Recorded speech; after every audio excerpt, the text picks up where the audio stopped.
Oh my God, I cannot believe that you just did that. Holy crap. What on earth are you going to do to fix this? I mean, this is a complete and utter CF, okay? You know what I mean. You have really. Oh. All right, now let's fix it.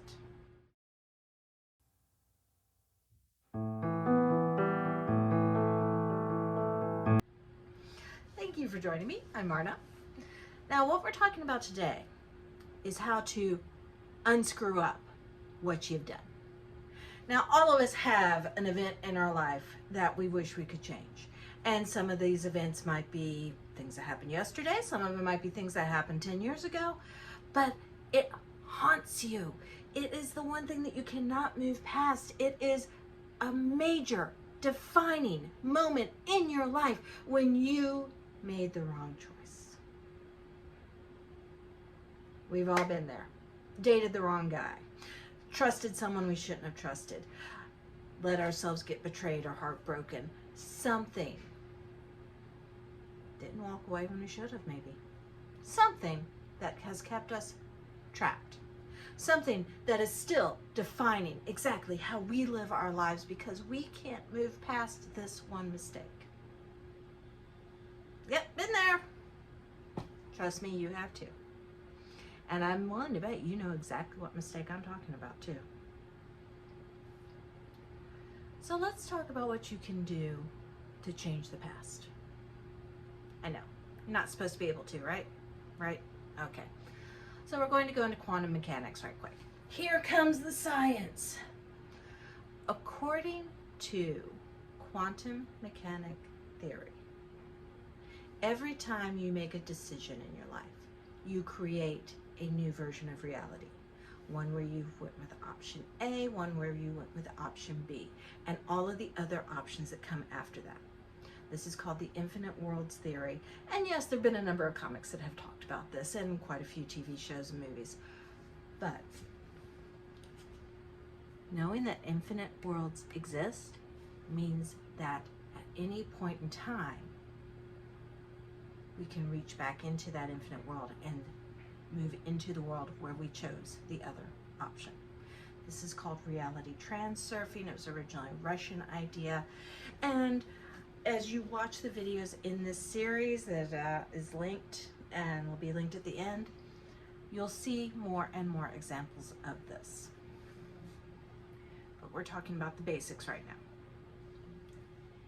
In quantum theory, any two energetic particles that at one point were linked and have been separated still have an energetic link between them. What affects one will still affect the other, no matter how much physical, spatial, or dimensional difference there is between those two. They will always be linked. So what does this mean? This means that at any point in time, your energy is linked to the energy of the you that made a different choice. You are always linked to the version of you that chose differently, that left the bad relationship, that didn't go to the party, that didn't take the drink from the stranger, that didn't do whatever. You are always linked to the version of you that made better choices. So how does this affect the reality that you're living in now? Since you are always energetically linked to this other version of you, the only thing that's really separating you is your perception of separation. That link is always there. The only reason there is a separation between is because you believe there is a separation between. Now, you can work on completely dismantling that belief in the separation of realities. It's going to take a lot of meditation, it's going to take a lot of hard work, and we'll go into that in a later video. What you can do in the meantime is you can connect the energies.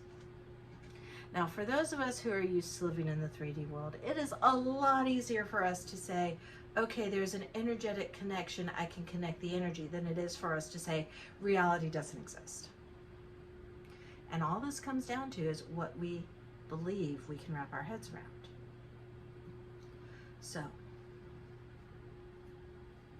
think about the you that made the better choice. Think about the you that wasn't traumatized, wasn't hurt, wasn't discarded, wasn't whatever. Think about the you that is not living with the guilt and the PTSD and any other thing that comes with the aftermath of this choice that you've made. If those things were not shaping your personality, who would you be? If you did not have this defining event shaping you, who would you be?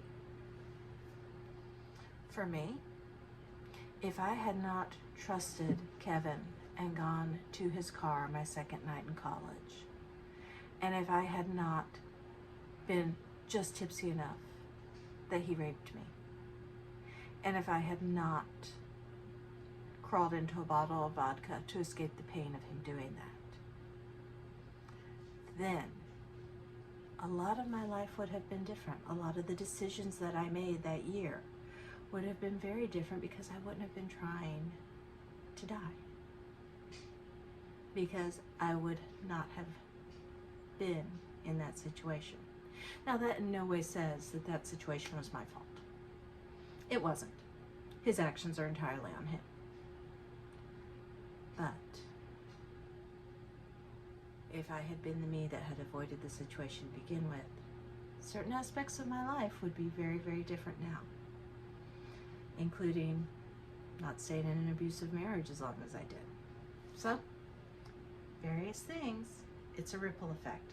Every small change affects everything that comes after it. So what does all this mean? How do I change my choice to trust this young man my second night at college and go up to his car to listen to his CD player for the first time? It was the 80s, they were a new thing. Well,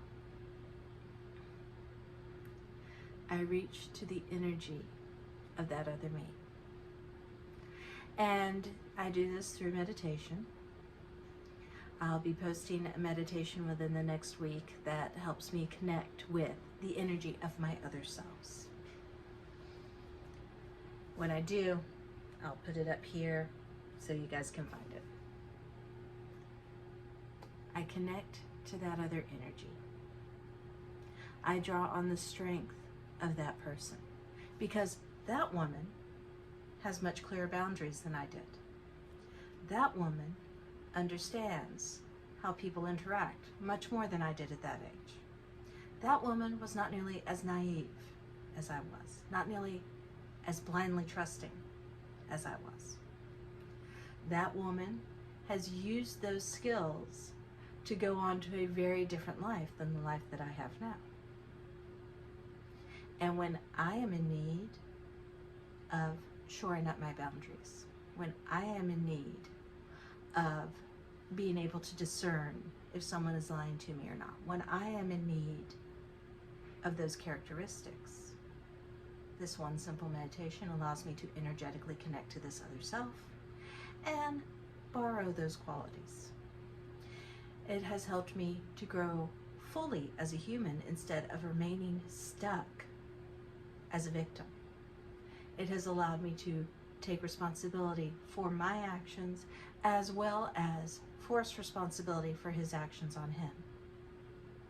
Because I am no longer allowing myself to be victimized by this event. This event no longer matters. And the events since then are getting slowly changed as well. I know this is an incredibly esoteric concept, but the fact remains, you can fix the mistakes of your past, one at a time. It takes work, it takes effort, but still, it can be done. Now watch for the meditation that'll be coming out later this week, and I'll be going more in depth into this because this is an incredibly complex subject. But I am Marna. Thank you so much for joining me. Have a beautiful night.